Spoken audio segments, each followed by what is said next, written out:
sa nám všetko pripravilo na to, aby sme mohli otvoriť kategóriu seniorov individual men.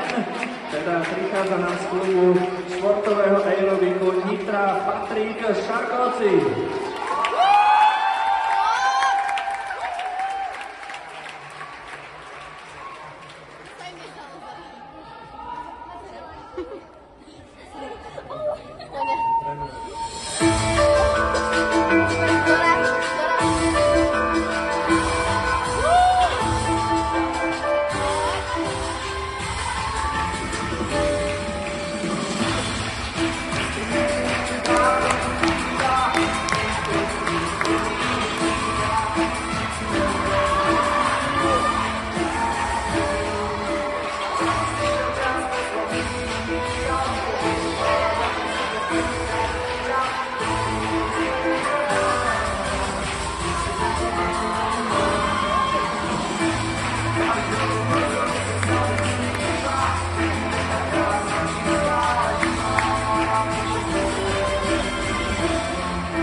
Takže videli sme zostavu reprezentanta klubu športového aerobiku Nitra Patrika Šarkovciho. Teraz pokračuje krátka 5-minútová prestávka, takže veľmi rýchly break a hneď po ňom, ako náhle dostaneme pokyn od rozhodcov a od športovky, že všetko je pripravené, budeme pokračovať v súťaži v letnej univerziáde Slovenskej republiky 2024 v športovom aerobiku. Konkrétne nás čakajú 3 zostavy kategórie Senior Dance, následne je to 1 Senior Steps a 2 Senior Jump.